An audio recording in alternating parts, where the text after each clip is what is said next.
Selamat bergabung kembali di channel Pinata. Profit merupakan selisih lebih antara omset atau pendapatan yang diterima setelah dikurangi dengan biaya dalam suatu periode. Sementara untuk memperoleh omset atau pendapatan ini, biasanya para pebisnis memberikan layanan pembayaran secara tunai maupun tempo dalam menjual barang maupun jasanya. Sehingga di dalam unsur profit ini ada pengakuan pendapatan atau omset meskipun kas dan setara kasnya belum diterima. Sementara kas ini adalah uang atau dana yang ada dalam perusahaan maupun yang tersimpan di dalam rekening bank sebagai akibat adanya aktivitas bisnis. Adapun aktivitas bisnis yang terkait dengan kas sumbernya berasal dari aktivitas operasional, aktivitas investasi, maupun aktivitas pembiayaan. Untuk itu, bagi para pebisnis, jangan sampai salah mengambil keputusan. Apabila ketersediaan kas dalam perusahaan besar, namun profit atau keuntungan yang dihasilkan ternyata kecil. Begitupun dengan kondisi sebaliknya, apabila profit atau keuntungan yang diperoleh besar, namun ketersediaan kas dalam perusahaan ternyata kecil. Untuk itu perlu kemampuan dalam membaca kedua unsur profit dan kas ini. Profit adanya di laporan laba rugi, sementara kas adanya di dalam laporan arus kas. Setidaknya ada 4 kondisi yang perlu dianalisis. Yang pertama, kondisi bisnis dalam keadaan profit, serta kondisi kasnya positif. Pada situasi ini, kondisi bisnis sedang dalam kondisi yang ideal. Maka, langkah yang bisa dilakukan untuk mempertahankan kondisi ini yaitu dengan cara yang pertama menjalankan program jangka panjang bisnisnya.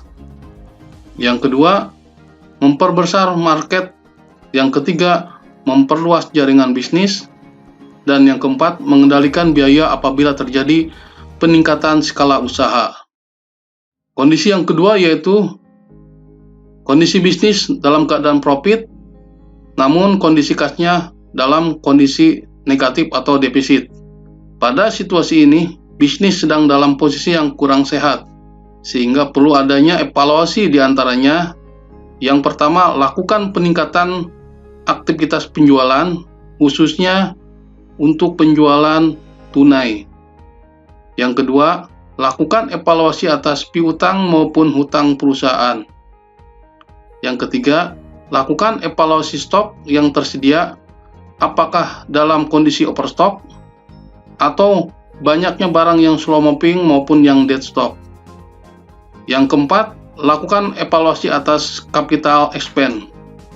Yang kelima, mencari sumber dana untuk menutup defisit kas. Kondisi yang ketiga yaitu kondisi bisnis mengalami kerugian dan kondisi kasnya dalam posisi positif. Pada situasi ini, bisnis cenderung dalam kondisi yang tidak efisien, sehingga perlu adanya evaluasi dalam hal yang pertama, lakukan evaluasi atau review atas aktivitas penjualan. Yang kedua, lakukan review atau evaluasi atas diskon penjualan. Yang ketiga, lakukan review atau evaluasi terhadap harga pokok penjualan. Yang keempat, lakukan review atau evaluasi atas biaya marketing. Dan yang kelima, lakukan evaluasi atau review atas biaya operasional.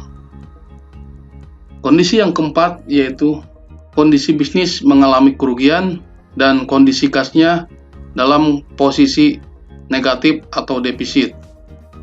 Pada situasi ini, bisnis cenderung dalam kondisi yang buruk secara kinerja maupun kesehatannya, sehingga perlu dilakukan evaluasi dalam hal sebagai berikut. Yang pertama, lakukan review atau evaluasi atas bisnis model yang dijalankan. Yang kedua, lakukan review atau evaluasi atas aktivitas penjualan. Yang ketiga, lakukan atau evaluasi atas capital expense. Dan yang keempat, menjalankan program jangka pendek yang dapat menolong kondisi bisnis. Buat rekan-rekan, jangan lupa subscribe, like, dan komen.